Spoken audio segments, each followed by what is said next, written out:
Can Space Really Curve Spacetime? By Francis T.S.U.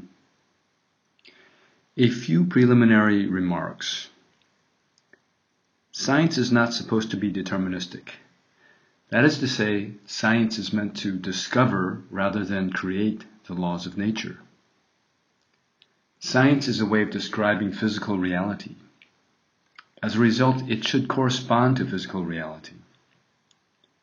Given the proper evidence and logic, scientific laws, principles, and theories can always be revised, changed, and even refuted. The old adage, "You can't get something from nothing," applies to physical reality. In other words, everything in our universe is derived from something else.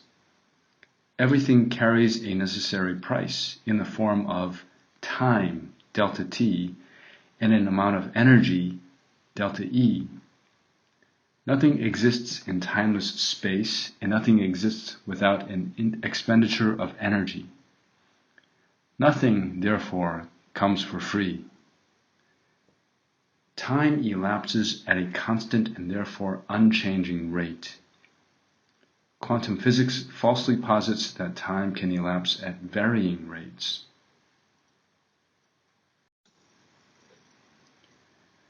Practically all of the laws and principles of modern science have been derived in some form or another from Einstein's zero-summed 4D space-time paradigm.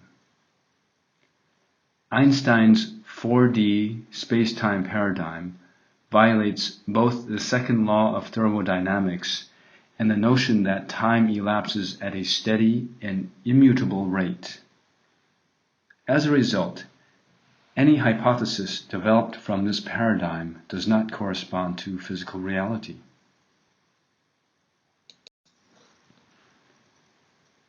The universe, what I am defining as a physically realizable temporal universe, is a non-zero-summed, time-dependent, energy-conserving subspace. Physical reality only exists in the present t=0 moment.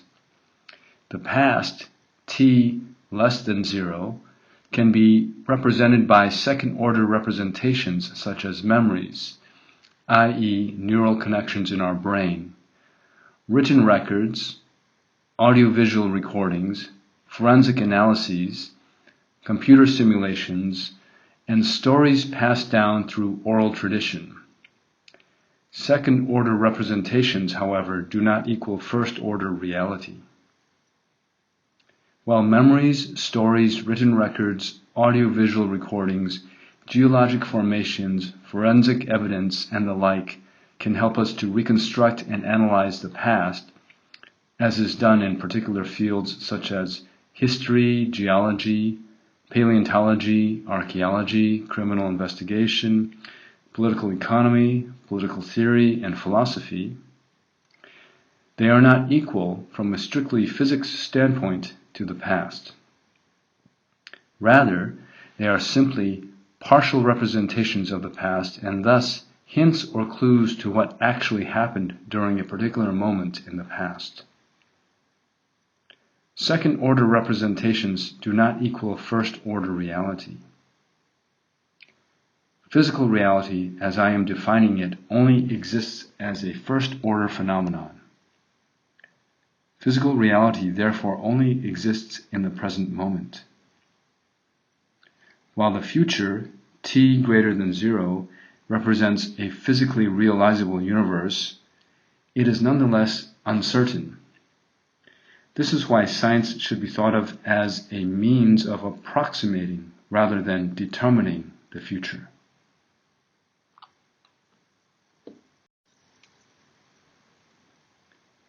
Feynman said to Dyson that Einstein's great work had sprung from physical intuition, and when Einstein stopped creating, it was because he stopped thinking in concrete physical images and became a manipulator of equations. James Gleick, Genius, The Life and Science of Richard Feynman.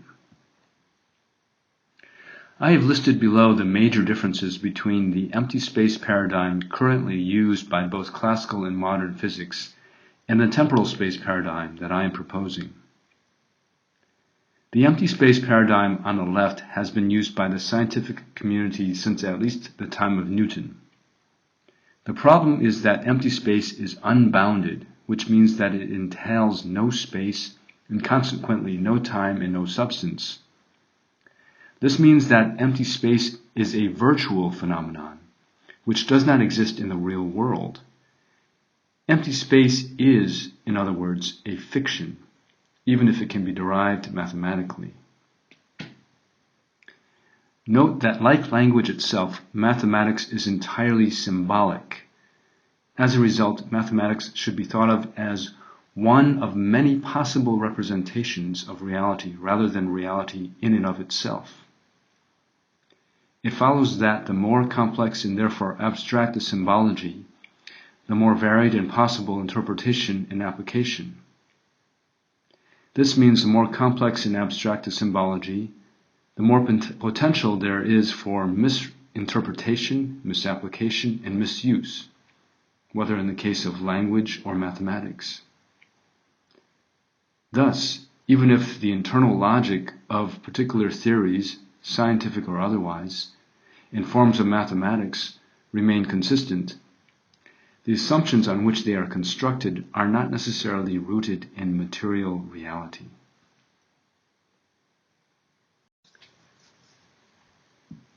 In contrast to the empty space paradigm, the temporal t greater than 0 space paradigm that I am proposing obeys the principle of energy conservation handed down from classical physics. Everything in temporal space consequently carries a price tag, meaning that matter can only exist within the context of spending, i.e. expending, time and energy. The mere existence of any given particle consequently entails the gain or loss of a specific amount of energy, delta E, which in turn entails an expenditure of time, delta T, where delta T delta E equals E0, with E0 being total energy in the bounded subspace. Under these circumstances, we can see that for any given particle, the energy contained within it, delta E, changes naturally with time, delta T. We can see, in other words, that in the temporal space paradigm, the second law of thermodynamics continues to hold true. Another way to state the above is to say that time entails space and distance entails time. Any particle, no matter how small, consequently has a definite location at any particular moment in time. Everything, in other words, carries a price in the form of delta T, delta E. In this context, space is always a dependent variable, while time is always a perpetually forward-moving, independent variable.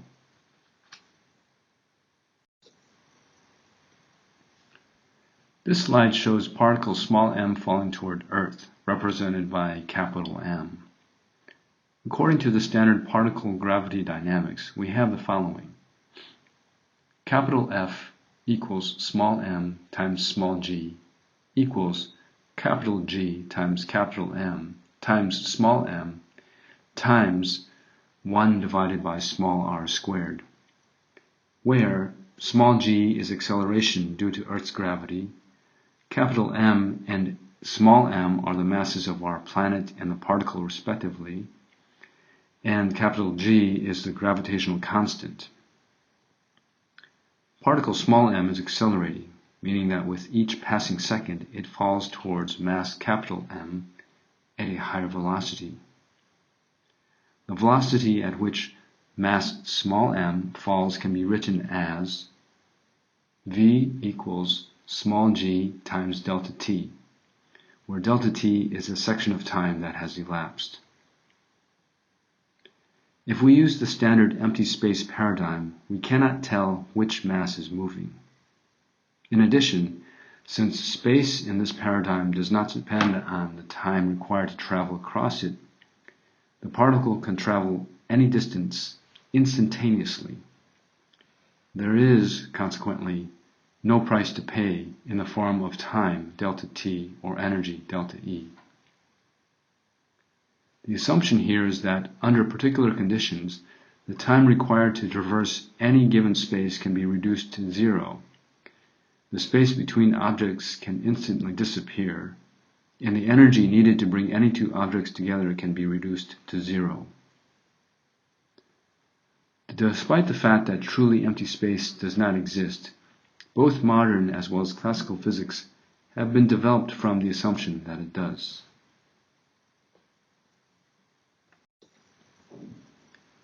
In order to predict the trajectory of a falling particle, there must be a one-to-one correspondence between the passage of time and the location of the particle. For this to be possible, time must exist as a forward-moving, independent variable. Space-time can only curve if we allow time to become a directionally unconstrained, dependent variable. The general theory of relativity rests on the assumption that time is a directionally unconstrained, dependent, rather than a perpetually forward-moving, independent variable. Just as with most theories and principles, the general theory posits a timeless empty space platform. The dynamics of gravity curving space-time emerges from a space-dependent time. Notice that time in an empty space paradigm does not reflect the real nature of time, which is to function exclusively as a perpetually forward-moving independent variable rather than a directionally unconstrained dependent one. Time functioning as a dependent variable, as it does in the empty space paradigm, violates the necessary independence of time. Positing time to be directionally unconstrained violates the perpetual forward progression of time.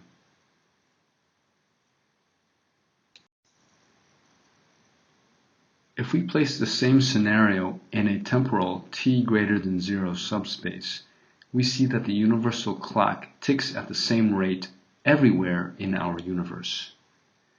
Note that in a temporal subspace, space changes with time. Space, however, cannot change time. Due to the inevitability of mass annihilation, gravitational pull also changes with time. It is wrong, however, to assume the converse. Time does not change as a result of changes in gravitational pull. There is consequently no way to go backward in time.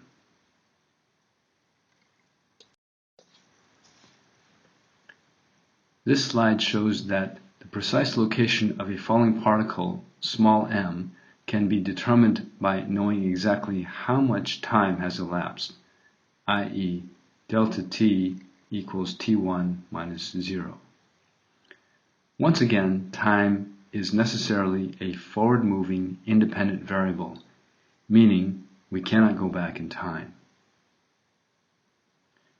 We can determine the location of the falling particle, but we cannot go backward in time. Subspace, or substance, has been created by expending a given amount of energy, delta E, during the passage of a given amount of time, delta T. Each subspace both coexists and changes with time, as represented by delta E times delta T. Space, in other words, changes with time.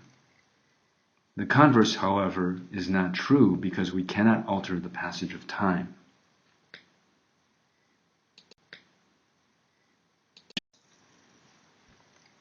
This slide shows time as a function of space-time.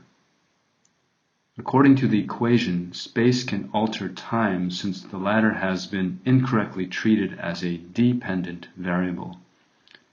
In reality, time is not a function of space and cannot act as a dependent variable. Empty space mathematics.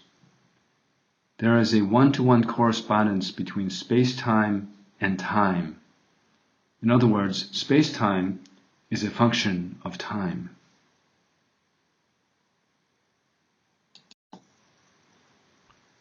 This diagram shows the cone of uncertain spacetime, which naturally enlarges with the passage of time.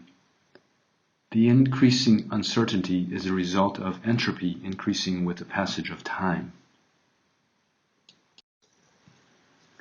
In our temporal universe, every subspace, regardless of its size, changes with the passage of time. In the adjacent diagram, small m is falling toward a stationary capital M. The further small m falls, the larger the sphere of ambiguity. This means that the more time that elapses, the less accurate and precise we can be in determining the location of small m. As time elapses, there is a proportional increase in uncertainty when attempting to locate subspace small m. There is no one-to-one correspondence between space-time and time. Space cannot, therefore, alter time. Physical substances change with time as indicated by the second law of thermodynamics.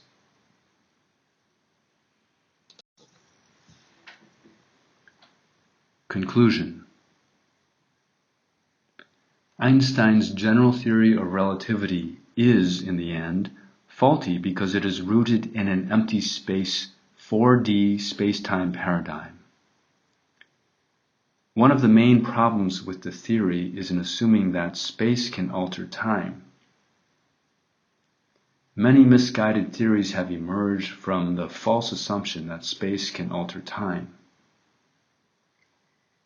Given the fact that time cannot be altered, Hawking's theories on black holes, along with modern physics' concept of wormholes and time travel, should all be considered examples of science fiction.